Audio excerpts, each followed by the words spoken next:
اتنی اہمیت اور فضیلت ہے گویا کہ پورا حج اصل میں عرفہ ہی ہے.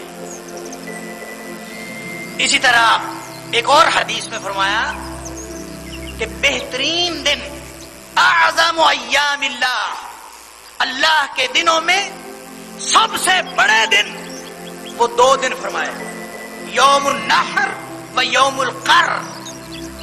یوم النحر کہتے ہیں قربانی کے دن کو، جس دن قربانی کی جاتی ہے، اور حاجی کے لیے یہ قربانی والا دن بڑا مشکل ہوتا ہے. اس دن حاجی کو سب سے زیادہ فٹیگ کرنی پڑتی ہے، سب سے زیادہ مشقت کرنی پڑتی ہے 10 ذی الحج. اس کی وجہ یہ ہے کہ اس نے اس دن 4 کام کرنے ہوتے ہیں. پچھلا دن اس نے عرفات میں گزارا ہوتا، اس سے پچھلی رات اس نے مزدلفہ میں گزاری ہوتی ہے جاگ کے، اور سونے کے بعد وہ کچھ سو کے وہ اٹھا ہوتا ہے فجر سے پہلے کا، اور اول وقت میں فجر پڑھ کے اس نے دعائیں کی ہوتی ہیں. پھر وہ وہاں سے چلتا ہے اور اس سے پہلے 8 تاریخ کو وہ مکہ سے چل کے مینا آیا ہوتا ہے.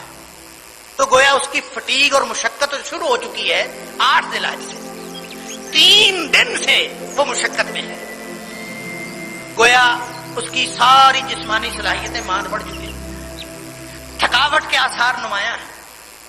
اور عملاً آپ لوگوں میں سے جس کو وہاں جانے کی سعادت حاصل ہوئی، اس نے دیکھا ہوگا کہ قیامت کا منظر ہوتا ہے اس دن اس طرح کہ جس نے بیگ جو اٹھایا ہوتا ہے نا، وہ پھر تھکاوٹ کی وجہ سے اپنی چیزیں کم کرتا، اپنی چیزیں پھینکتا. اور کوئی کمبل اپنے پھینک رہا ہے، کوئی بیگ پھینک رہا ہے، کسی نے چٹائی اٹھائی تھی وہ پھینک رہا ہے، جو چیز اٹھائی تھی اتنا ڈھیر لگا ہوا وہاں چیزوں کا. تو ان لوگوں کو، حاجیوں کو چیزیں پھینکتے ہوئے اگر دیکھیں اللہ اکبر، تو واقعتاً قیامت یاد آ جائے کہ لا تزر وازرۃ وزر اخری. قیامت کے دن کوئی آدمی کسی کا بوجھ نہیں اٹھا سکتا، اپنا بوجھ بھی. اللہ اکبر. اور وہ ہلکا کرتا ہے بوجھ. دنیا میں انسان بوجھ اٹھاتا، قیامت کے دن چاہے گا کہ اس کا بوجھ ہلکا ہو، دنیا میں اٹھاتا ہے. اور یہ بالکل جو یوم النحر کی صبح ہے نا، جب حاجی واپس لوٹتا ہے، ابھی اس نے چلنا ہے، ابھی اس نے مینار سے گزر کر بڑے شیطان کو کنکریاں مارنا ہے، پھر اس نے قربانی کرنی ہے، پھر اس نے ٹینڈ کروانی ہے، اور پھر اس نے جا کے بیت اللہ کا طواف کرنا ہے، اور طواف کر کے واپس رات آ کے مینا میں گزارنی ہے. یہ سارے کام اس نے ایک دن میں کرنے ہیں، اور تھکا ہوا پہلے ہی ہے.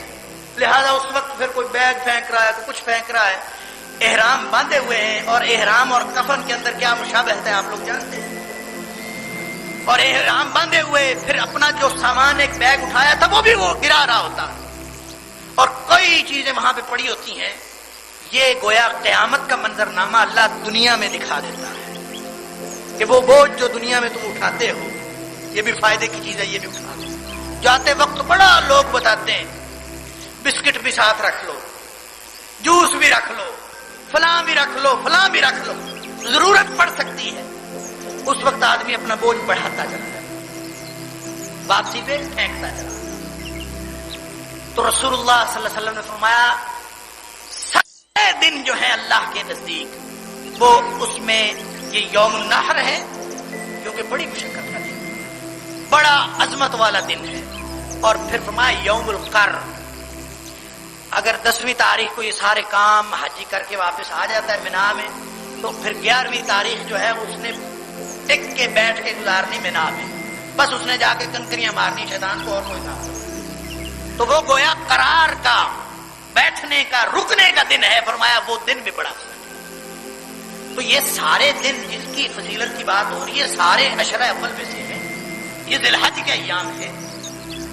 تو علامہ ابن حجر اسقلانی فتح الباری کے اندر لکھتے ہیں کہ یہ ان 10 دنوں کی اہمیت کیوں ہوئی ہے. سوچنے کی بات ہے کہ ان 10 دنوں کو اللہ کریم نے اتنی اہمیت کیوں دی ہے. تو وہ کہتے ہیں وہ کون سا عمل ہے، وہ کون سا واقعہ ہے جو باقی سارا سال نہیں ہوتا، صرف ان 10 دنوں میں ہوتا ہے. وہ کیا بات ہے، کون سی نمایاں چیز ہے.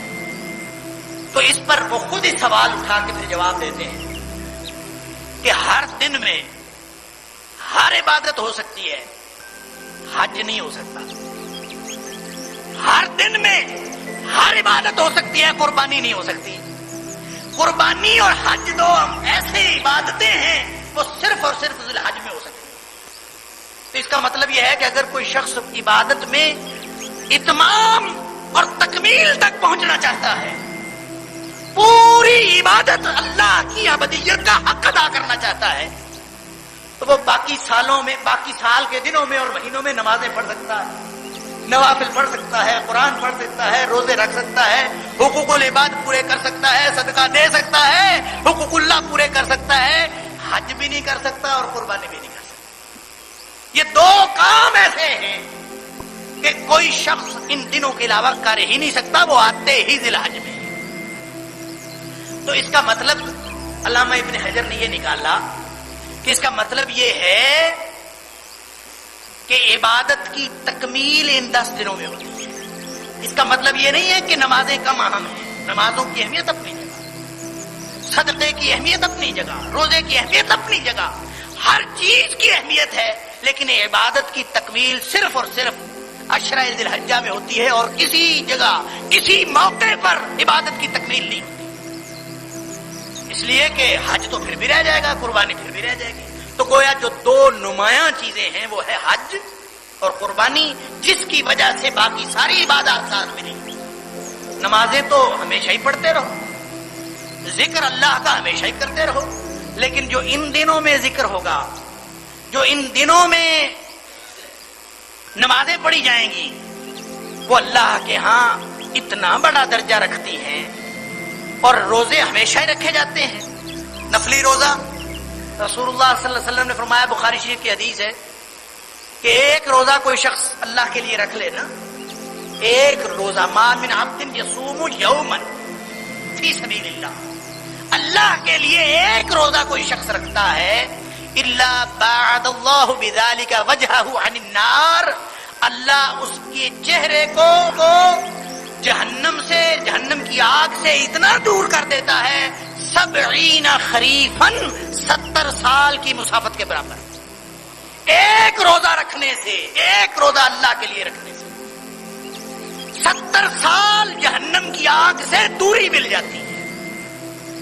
اور اگر کوئی شخص ایک کی بجائے 2 رکھ لے، 2 کی بجائے 3 رکھ لے، تو 70 کے ساتھ، 70 سال کے ساتھ ضرب دیتے جائیں.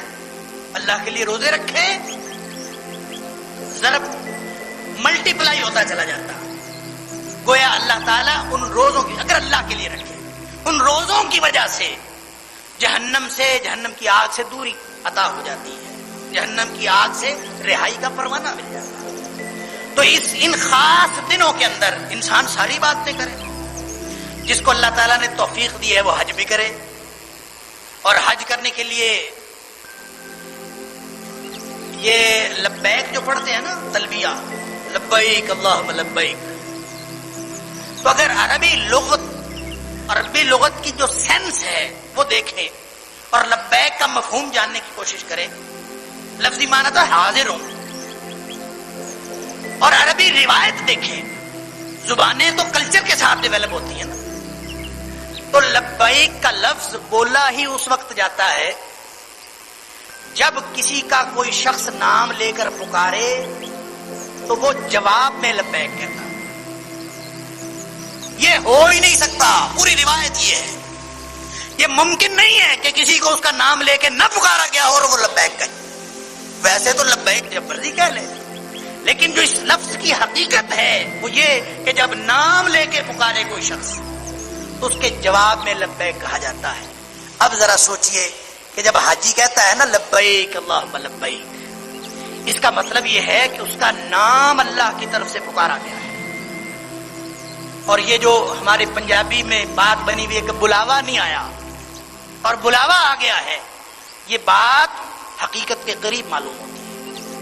اور صحیح بات ہے کہ اللہ کی طرف سے بلاوا آئے گا اس نام سے تو وہ لبیک کہے گا کہ اللہ لبیک اللہم لبیک، اللہ تو نے مجھے بلایا اور میں حاضر ہو گیا. اور اگر بلایا ہی نہیں اللہ تعالیٰ نے تو بلاتا ہے وہ سب کو بلاتا. حکم تو یہ ہے جس کے پاس استطاعت ہو وہ آئے، لیکن یہ جو استطاعت ہے نا، من استطاع الیہ سبیلا، اس کے راستے میں استطاعت ہو تو وہ آئے۔ استطاعت دو طرح کی ہے، ایک جسم کی جسمانی استطاعت اور دوسری فائنانشلی پیسوں کی استطاعت، خرچ ہو وہاں جانے کو۔ تو ہم جسمانی استطاعت رکھتے ہوئے کچھ تو بدبخت ایسے ہیں، اللہ تعالیٰ معاف فرمائے، کہ جن کے پاس جسمانی استطاعت بھی ہے، مالی استطاعت بھی ہے، لیکن حج کے لیے نہیں جاتے، اور پوچھیں تو کہتا ہے بلاوا ہی نہیں آیا، بلاوا ہی نہیں آیا۔ تو رسول اللہ صلی اللہ علیہ وسلم نے فرمایا کہ جو اس طرح استطاعت رکھنے کے باوجود حج نہیں کرتا، فرمایا اللہ کو کوئی پرواہ نہیں ہے، چاہے وہ یہودی ہو کے مرے چاہے وہ عیسائی ہو کے مرے۔ تو اس کا اللہ کے ساتھ کیا تعلق؟ اللہ کے ساتھ جو تعلق، جو عبادت کا ہم نے وعدہ کیا اللہ سے، وہ تو مکمل پیکج ہے، وہ اجزاء میں نہیں ہے۔ ہم اس طرح نہیں کر سکتے کہ یہ والی عبادت ہم کر لیں گے یہ والی چھوڑ دیں گے، یہ نہیں کر سکتے۔ مکمل پیکج ہے، اس میں نماز بھی ہے، اس میں روزے بھی ہیں، اس میں صدقات بھی ہیں، اس میں حقوق العباد بھی ہیں، اس میں حقوق اللہ بھی ہیں، اس میں حج بھی ہے، اس میں زکات بھی ہے، سارا کچھ کرنا پڑے گا، پھر جا کے مسلمان بنتا ہے، اس کے لیے بشارت ہے۔ اور اگر کوئی شخص کہتا ہے کہ میں ایک کام چھوڑ کے دوسرا پک اینڈ چوز کر لوں، تو اسلام میں پک اینڈ چوز نہیں ہے۔ ادخلوا فی السلم کافہ، مکمل اسلام میں یہ داخل ہو جانا ہے یا خارج ہو جانا۔ اسلام میں داخل ہونے کے بعد کوئی چیز ایسی نہیں۔ تو کچھ تو وہ ہیں جن کے پاس استطاعت ہوتی ہے، پھر بھی بدبختی کا عالم یہ ہے کہ ساری دنیا کے منصوبے چل رہے ہیں، حج ان کے منصوبے میں ہی نہیں ہے۔ تو ایسے لوگ سخت وعید ہے اللہ کے رسول صلی اللہ علیہ وسلم کی طرف سے، اور یہ فرض ہے حج ان کے اوپر۔ اور جو شخص حج نہیں کرتا استطاعت ہونے کے باوجود، پھر اس کا مسلمانوں کے ساتھ تو کوئی تعلق نہیں، پھر وہ یہودی ہو یا عیسائی ہو یا سکھ ہو یا ہندو بن کے مرے، اللہ تعالیٰ کو اس سے کوئی پرواہ نہیں۔ کچھ لوگوں کے پاس جسمانی استطاعت ہوتی ہے، مالی استطاعت نہیں ہوتی، اور وہ ہمیشہ یہ سوچتے رہتے ہیں پیسے جڑیں گے تو میں حج کے لیے جاؤں۔ تو میں پہلے بھی ایک دفعہ عرض کر چکا ہوں تذکیر کے لیے کہ یہ جو پیسے ہیں نا، اس کا تعلق انسان کے جوڑ جمع کرنے سے نہیں ہے، اس کا تعلق اللہ کی عطا سے ہے۔ مال تو وہ دیتا ہے نا۔ یہ ممکن نہیں ہے کہ کوئی شخص حج کی نیت کر کے پیسے جوڑ جمع کرنا شروع کرے اور اللہ تعالیٰ اس کے پیسے پورے نہ کرے، یہ ممکن نہیں ہے۔ آپ کے اندر جتنی استطاعت ہے آپ اس کے مطابق شروع کریں، چاہے آپ 1 روپیہ رکھ سکتے ہیں ہر مہینے میں، یا 10 روپے رکھ سکتے ہیں، جتنی بچت کر کے آپ حج کے لیے رکھ سکتے ہیں۔ آپ پلاننگ تو کریں، منصوبہ بندی کریں، اس کو تکمیل پر پہنچانا اللہ کا کام ہے، وہ آپ کا کام نہیں۔ اللہ پہنچاتا۔ میں نے جب حج نہیں کیا ہوا تھا تو میں ایک دفعہ اپنے بھائی کو وصول کرنے کے لیے، اس کا استقبال کرنے کے لیے ایئرپورٹ پہ تھا، وہ حج کر کے واپس آ گئے۔ تو ہم وہاں کھڑے تھے تو میرے ایک استاد وہ بھی وہاں پہ آ گئے، وہ بھی اپنے کسی عزیز کو لینے کے لیے آئے ہوئے تھے۔ تو انہوں نے مجھ سے پوچھا کہ حماد تو نے حج کیا ہوا ہے؟ ہم انتظار میں کھڑے تھے ایسے، تو مجھے کہتے ہیں آپ نے حج کیا ہوا؟ میں نے کہا نہیں، میں نے حج نہیں کیا۔ مجھے کہتے ہیں فوراً نیت کرو کہ تم اگلے سال حج پہ جاؤ گے، فوراً نیت کرو۔ تو میں نے کہا، کہتے ہیں کہ لوگ سمجھتے ہیں کہ حج کا تعلق پیسوں کے ساتھ ہے، اس کا تعلق پیسوں کے ساتھ نہیں ہے، نیت کے ساتھ ہے۔